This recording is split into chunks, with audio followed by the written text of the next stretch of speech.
네, 그럼 이번 판결이 한일 관계에는 어떤 파장을 가져올지 더 짚어보겠습니다.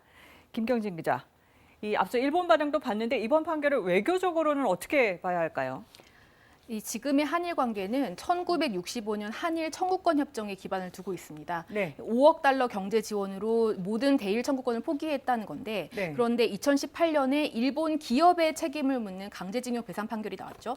근데 이때는 피고가 그나마 일본 기업이어서 우리 정부가 한 발 물러나 있을 수 있었는데 이번 위안부 판결의 피고는 일본 정부입니다. 그러니까 일본 정부의 자산을 압류할 수 있는 사상 초유의 판결이 사법적으로 가능해지면서 네. 외교적으로는 당연히 파장이 더 클 수밖에 없습니다. 네. 근데 일본 정부 입장은 2015년 위안부 합의로 이 위안부 문제는 끝났다 이거잖아요. 그럼 우리 정부는 어떤 입장입니까? 2017년이었죠. 네. 문재인 정부는 2015년 이 박근혜 정부가 일본과 맺었던 위안부 합의가 절차적으로도 내용적으로도 결함이 있다고 결론을 내렸습니다.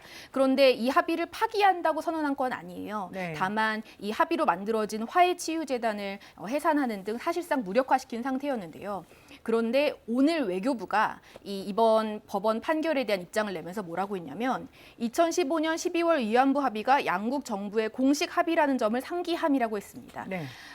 이 점은 그동안의 태도와는 좀 다른 모습인데 일본과의 관계를 고려해서 일본이 그동안 위안부 합의를 이행하라고 요구해왔기 때문에 네네. 상당히 유화적인 메시지를 낸 거라고 볼 수 있습니다. 네. 다만 우리 정부는 여전히 2015년 위안부 합의에 결함이 있다는 입장이고 일본은 아니기 때문에 이 합의를 고리로 해법을 찾기는 쉽지 않아 보입니다.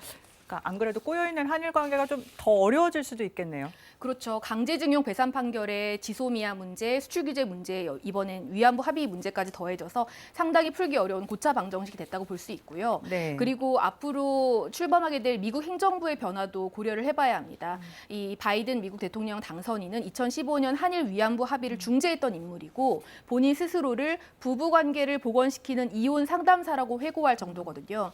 미국이 한미일 삼각협력을 강조해서 우리 정부를 압박할 가능성도 염두에 둬야 합니다. 네.